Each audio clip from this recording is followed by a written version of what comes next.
I'm speaking to you from just outside Portland, Oregon, where I'm visiting Intel, a company that helped pioneer the digital age. I just came from a tour of an assembly line where highly skilled technicians are building microprocessors that run everything from desktop computers to smartphones. But these workers aren't just manufacturing high-tech computer chips. They're showing us how America will win the future. For decades, Intel has led the world in developing new technologies.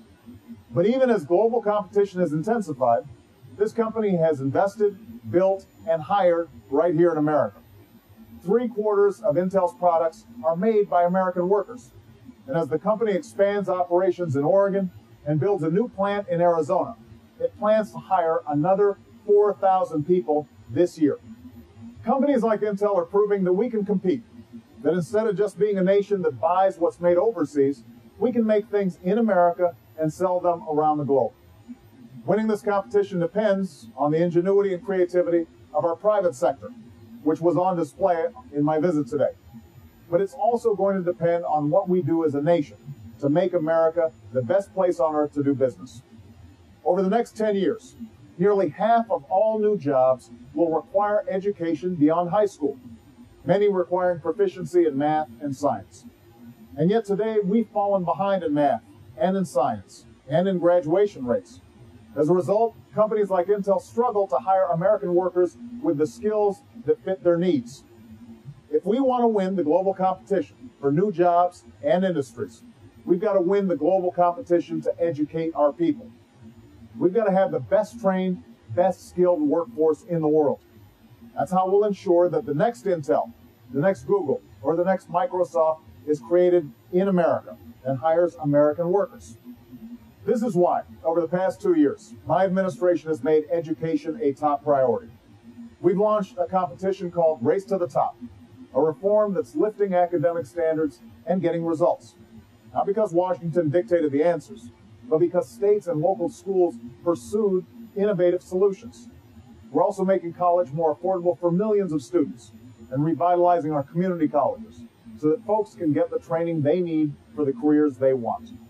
And as part of this effort, we've launched a nationwide initiative to connect graduates that need jobs with businesses that need their skills. Intel understands how important these partnerships can be, recognizing that their company's success depends on a pipeline of skilled people ready to fill high-wage, high-tech jobs. Intel often pays for workers to continue their education at nearby Portland State University. As a result, 1 out of every 15 of Intel's Oregon employees has a degree from Portland State. In fact, Intel's commitment to education begins at an even younger age. The company is providing training to help 100,000 math and science teachers improve their skills in the classroom. And today I'm also meeting a few students from Oregon who impressed the judges in the high school science and engineering competitions that Intel sponsors across America. One young woman, Lori Rumker, conducted a chemistry experiment to investigate ways to protect our water from pollution. Another student named Yushi Wang applied the principles of quantum physics to design a faster computer chip. We're talking about high school students. So these have been a tough few years for our country, and in tough times it's natural to question what the future holds. But when you meet young people like Lori and Yushi, it's hard not to be inspired. And it's impossible not to be confident about America. We're poised to lead in this new century, and not just because of the good work that large companies like Intel are doing. Across America, there are innovators and entrepreneurs who are trying to start the next Intel, or just get a small business of their own off the ground. I'll be meeting with some of these men and women next week in Cleveland to get ideas about what we can do to help their companies grow and create jobs. The truth is, we have everything we need to compete.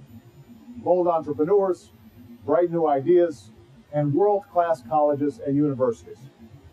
Most of all, we have young people just brimming with promise and ready to help us succeed. All we have to do is tap that potential. That's the lesson on display here at Intel, and it's how America will win the future. Thanks so much.